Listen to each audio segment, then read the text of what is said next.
for a Kickstarter focus, and we're focusing on the Kickstarter She by Comics Tribe, written by Ryan K. Lindsay and illustrated by Chris Panda. Excuse me, I've just got to just hit the F5 button also, or the F6 button. Long time. We're just talking to ourselves. I can hear me, and it's we're getting there. Hi, Tyler. How are you? I'm doing great, Simon. It's always weird, isn't it? You always try and get everything sorted out. Hey, it sounds like a Kickstarter. You always try and get everything sorted out beforehand, and then something throws a curveball at you. But I swear my dog knows when I'm recording, because you hit that button and he decides to pipe in. He wants to be a star, I guess. Yeah. I was going to say, I think they just want to be the focus. Ours is the same. Yeah. Yeah, I'm pretty sure he's got more like videos of my toddler and my dog over on TikTok. I've probably got more videos than I've gotten in doing this for 5 years, but there's some views. But that's the world we live in. So how are you guys doing? Yeah, doing okay. Obviously, it's a very strange world and a very strange time. Yeah. I think for everyone. How about you? Oh, it's definitely a little surreal. It's all of the just walking outside, and I don't live in a terribly busy city, but it's just quiet. It's definitely surreal.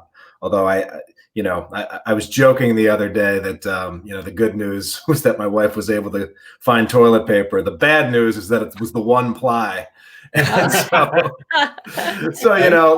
I guess I can feel grateful that that is probably the most frustrating thing about this so far for us.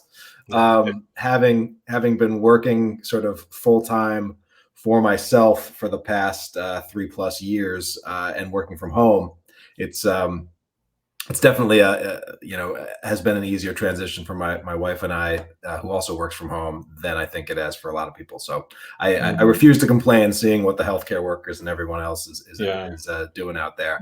But I still have to laugh about some of the weird inconveniences and weird things that have come up from this.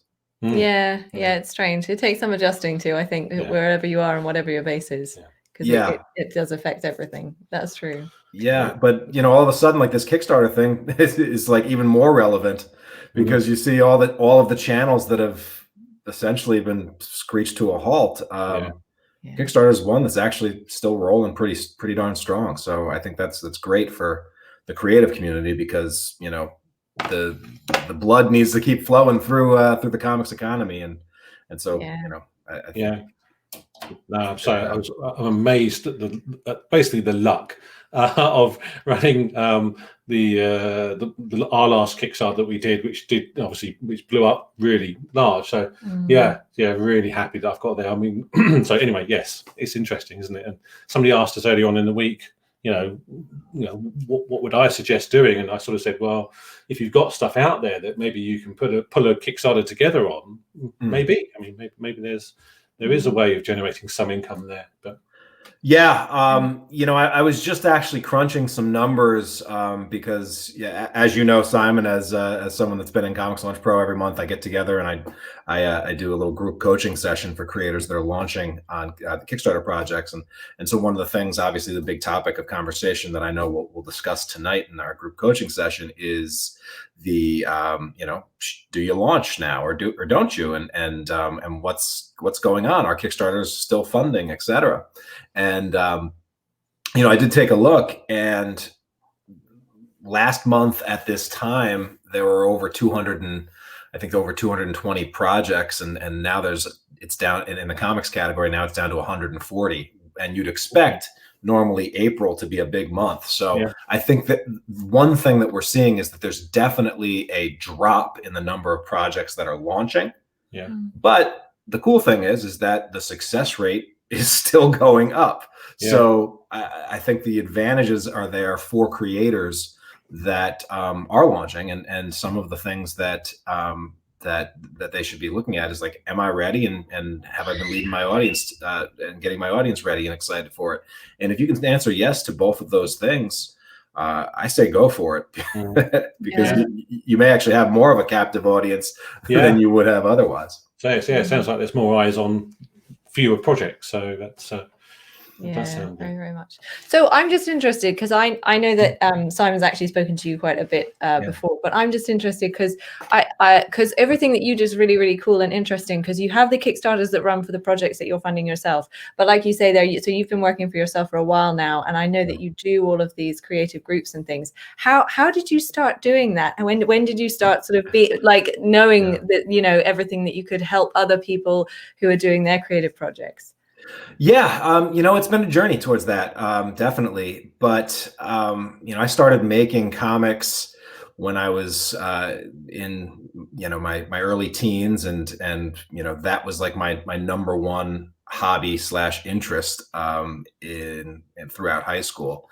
But I also like I also in looking and I cleaned out some of my mom's house a few years back and discovered a lot of like old high school stuff and everything. And so in addition to like making the comics and making comic stuff, I was also still teaching it. Like if there was ever a project for school that I could do on like an open thing, it would usually be me teaching something related to comics, or like I would do like these big assignments and here's my method for creating this. So it's like I've always had this sort of like create and then share what I've learned, and create and you know, my personality type is very much about, you know, cracking codes and figuring out systems and just trying to make sense of what can oftentimes feel like chaos and just randomness, right?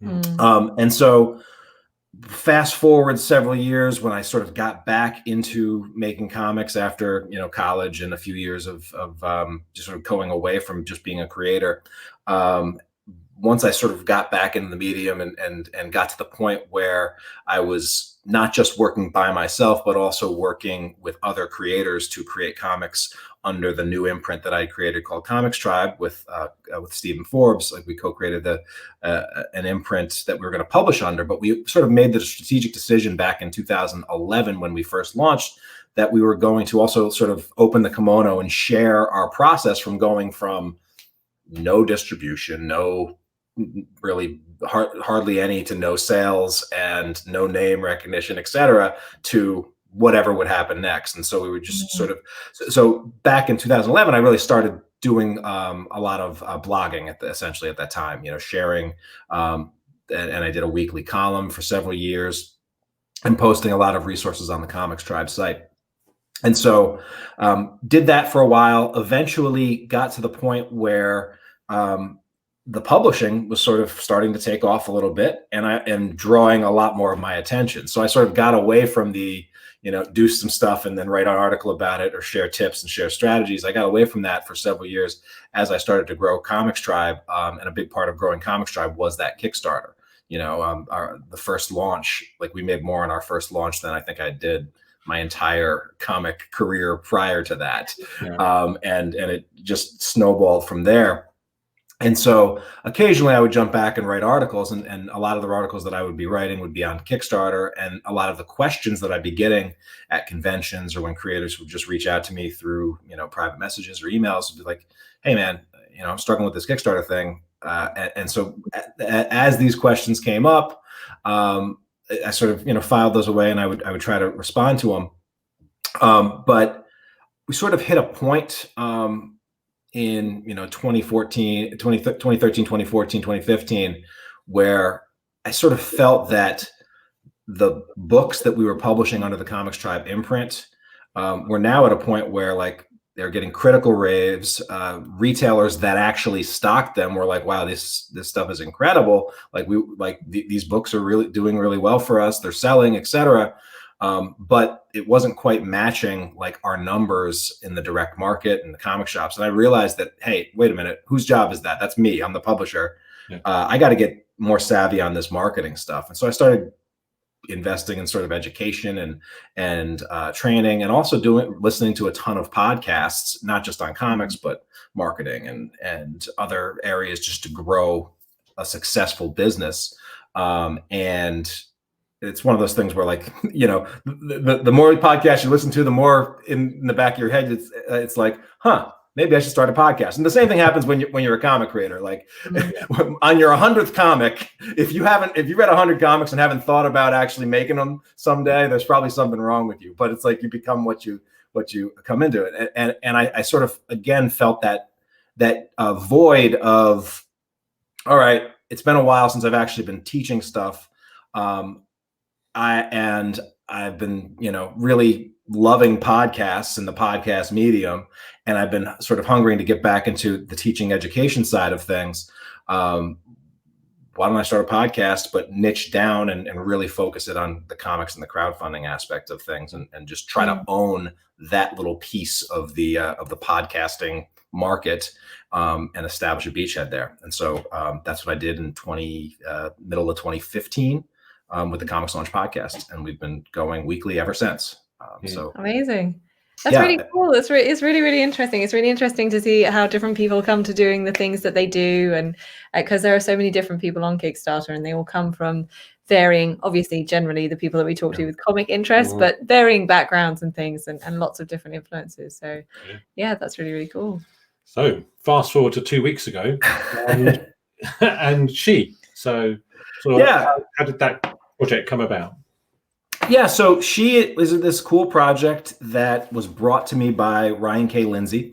And Ryan is an Australian writer, and over the past 8 years or so has just built a career for himself by working hard, making great connections with artists, reaching out to publishers, and doing work that is not like Ryan does. He's never really chasing.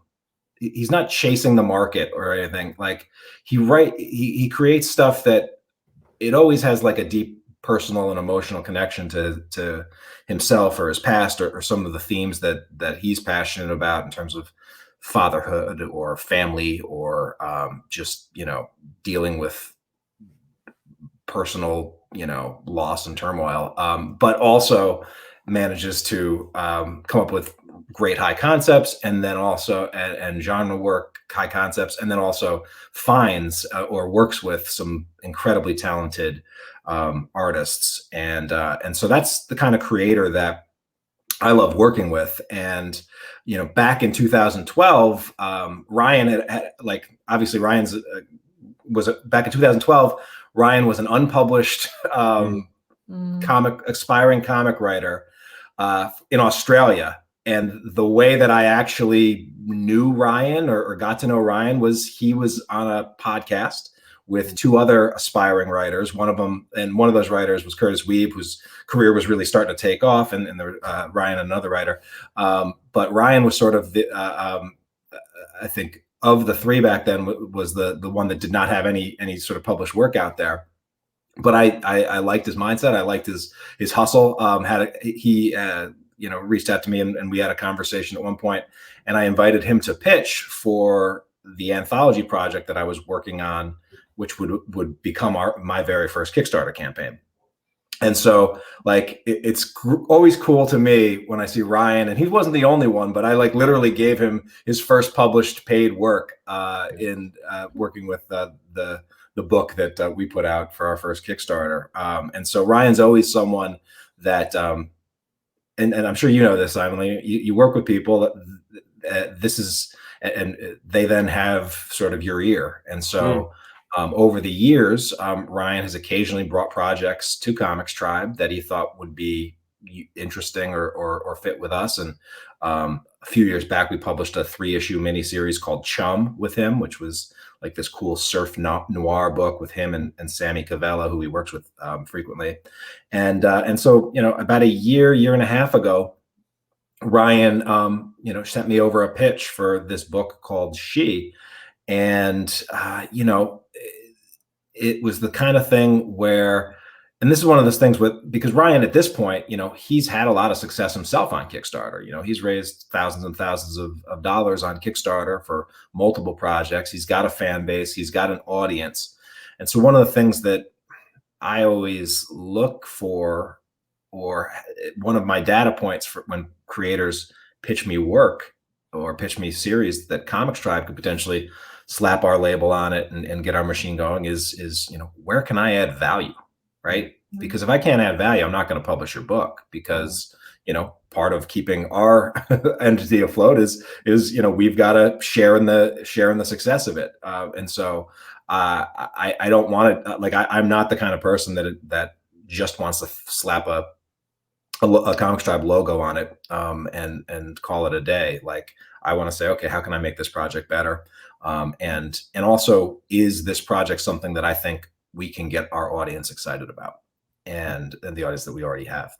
And so it checked a lot of those boxes. I thought the stuff that Chris Panda, the art that Chris Panda was generating was outstanding. And so we decided, hey, let's make this happen.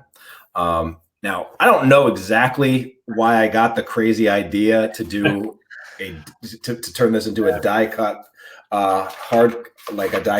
It was basically just like this character, she had the really cool mask that would, like, you know, it would be up and then it would, like, come down, and then a holographic skull would come up with it. I'm like, that's just such a cool thing. Is there a way that we can turn that into some sort of get that effect on an actual cover to make, like, a standout book? And so the nice thing about working with creators that trust you and that you trust them is that, you know, even if I can throw out crazy ideas like that and they'll go along with it. And then also having established print partners and relationships with printers that are more than just, hey, you know, send me your files and they better be right or else. You know, there are some printers that I've worked with that are like, they live and breathe this stuff and paperweights and effects and all kinds of things, and they're willing to work with you and make really good stuff. And so they've got the same mindset, haven't they? The value add. They're actually also adding value to what you're doing. Exactly. And so that was Sam Amborn in this case. And I shot her this idea for a die cut hardcover and said, Sam, is this possible? Can we make this happen? And so, you know, she worked on it and worked with her people on the other end. You know, I think she prints mostly in Taiwan, and worked with some of her people. And, you know, lo and behold, they were able to make it happen. And although I didn't put the connection that we would be able to do this with it. And so now this is the photo. These are going to be the photo ops that we're going to be looking for when fans get the book in their hands. So that's cool. Oh, that's great. So with this Kickstarter, how did you approach it any differently from previous ones? Well, I mean, the big thing was, hey, should we be launching in the middle of a global pandemic? And I know, like, both Ryan and Chris had previous Kickstarter experience before, but I know Chris in particular was sort of nervous, and I think there is a certain extent, or to a certain extent, I've seen people be like, you know, is it, or just ask the question, like, is it not cool to be asking for money during a global pandemic and economic meltdown and all this other stuff? And my take and my view on that is, and you've probably heard me say this enough, Simon, and you know this, with, you know, 26 launches in, is you're not asking people for money. You're offering an exchange of value for value. Yeah. And that's, and what I really had to wrap my head around, or try to wrap my head around, is to say, like, if the idea is that you shouldn't launch, or I shouldn't launch because of X, Y, or Z, let's play that out and extrapolate that out for everyone. What would the effects of everyone either hitting the pause button or putting the brake on or canceling every launch that they had planned from now until, say, whenever this thing is wrapped up? What would the effect of that be? And you know, clearly that would make it tough for Kickstarter to keep doing what it does, which is an absolute boon for the creative economy. It would be super tough it would be hard for them to keep their work staff fully operational if no one was launching, because then they would be making no money. It would have a negative impact on all of the creators and all of the printers and all of the marketing folks and all like the ripple effects of everyone canceling their launch when they did not have to do that would be far worse than a few people thinking, all right, well, that's not cool. You shouldn't launch this. But you know what? And so I really came around to the idea that, I'm a publisher, and while I'm not someone that can, treat a patient or intubate someone or be on the front lines of this thing, but what I can do is run a great Kickstarter campaign, can provide an opportunity for people around the world in our campaign to connect with one another through this shared event that is a Kickstarter launch, deliver on a great comic, and keep things as normal as possible in a world where so much is crazy and there's so much upheaval. Like, some people have to keep on keeping on, right? And so that was sort of the decision myself and the team came to. Yeah. One of the good things, again, the last one that's just finished, were so many, and also just, I think we announced what we were going to do for the next one as well, and everybody come in and say, I'm really excited for this, and you're giving them something to look forward to in the nicest way, Yeah. And it's lovely to hear, but B, especially now, it's lovely to hear that they are genuinely excited about something which is going to happen in the future, which Yeah, exactly. Giving people touchstones and letting them, so much is thrown up in the air. Like, I think it's nice to be able to know that, some things are still going on, and we can still look towards those things and trust in that. I think, I heard someone say today that, fear is much more contagious than this virus. But so is, people that are providing light, providing positivity, and keep going. So, that's sort of the side that we're taking, and we're keeping rolling with it. And so while I've noticed that there are a lot of people that are probably even more scared to launch during this period than they've ever been, I actually kind of flip it. I'm like, well, what do you have to lose? Like, it's actually the best time to launch will be during this thing, because if you launch and it doesn't go your way, well, that's a perfect excuse to relaunch 5 months from now and say, hey man, we all know that it was COVID's fault, not mine. And so here's the relaunch that you're all waiting for, and maybe do better next time. So you can sort of like drop all of these lofty expectations and just, pull the trigger and give it your best shot. That's sort of it's sort of like everybody gets an instant, mulligan or whatever on it. So. Yeah, and I think it's interesting and it's important is what you were saying as well about the platform and the connectivity for everyone as well. It's something to look forward to, but it's also something that you can actually take part in now as well. It's something that you can be involved in. You get updates. You're part of a community and something that's happening now, which I think, especially right now, is it's quite rare. Yeah, and we try to find ways to engage our backers throughout the campaign, especially in the middle of campaigns when you got your initial surge and that's done. So one of the things that we did that was a lot of fun last week was we did this little game called 10-word bounties. In the book, she is an intergalactic bounty hunter, and we sort of had the idea that what if we challenged our backers to draft sort of bounty missions that would be suitable for an intergalactic bounty hunter, but the caveat was that they could be in just 10 words. So we provide some real constraints, but we got some great ones submitted that were a lot of fun, and so it was cool to encourage our backers to be creative as well, and be creative, but within the context of our book. And so we picked a couple winners.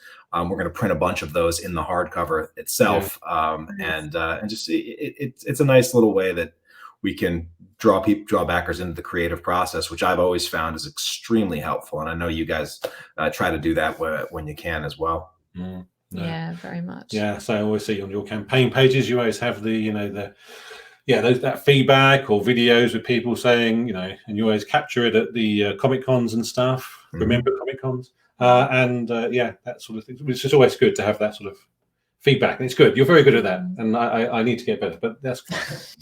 I'll get there. Yeah, that's really good. So, what's next? 3 days left. So, yeah, 3 days left. So, I mean, the other big thing with this whole, the issue thing right now is and that I'm dealing with, and I'm sure a lot of folks are dealing with, is just my time has sort of been, significantly decreased. We have a 2-year-old at home who we pulled from daycare a couple weeks ago, and so my wife and I are pretty flexible, but now it's like half of my day is toddler duty, and half of my day is publishing and Comics Tribe and Comics Launch stuff. And so just have less time. And so I'm probably not doing all of the we're not doing all of the full court press that we would probably do for this. But one of the things that I do teach that is to always have something, that you're sort of reaching for, something to target.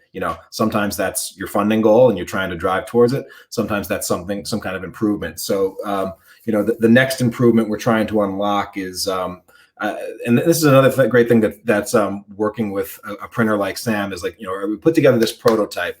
And so this is a prototype book, and I don't always do this, but for something as complicated as this, we wanted to make sure that, get it in hand so we could actually show it off during the launch, ideally, but be able to really see, all right, how does this all work? And so, but the other thing I say to Sam is like, all right, well, how else can we make this? How can we make this even better? Like, what else could we do? Yes, it'll cost a little bit more money, but that's one of the fun things about Kickstarter. It's like, you've got the funding, and make a better book. Doesn't, is always the idea. So the next thing that we want to do is we want to put a spot UV treatment on the character head, which will add just another layer of dimensionality to this. Yeah. And then Sam also said she was talking to a printer, and right now with the die cut, most covers, it's cardboard. It's basically they're laying a printed paper over a cardboard sheet, right? But as a result, the inside is you can see it's brown cardboard. She said, it's slightly more expensive, but there's a blackboard that we could use, which would really sort of complete the mask effect and have even more, I don't know, verisimilitude or whatever to make it look even better. So we wanted that's another upgrade that we're going to try to do before things are through. And who knows, we'll make the book a little bit better as well, just as we get towards our higher backer count. But for the most part, we're just going to keep driving, keep promoting to our audience, and get the word out as best we can. Brilliant. But the cool thing is, I mean, both Ryan and Chris are very happy. Like, both of them, they've been going through a tough time. Ryan's a full-time educator and has a family at home. Chris has a family and is a freelancer, and I think gigs are up and down.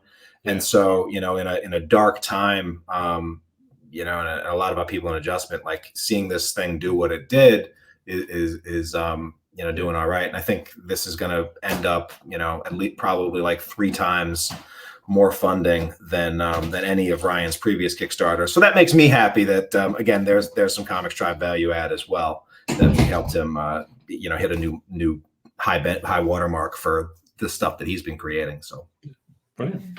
Yeah, that's very cool. Thank you very much. Yeah, thank you for joining us. Thanks so much for having me.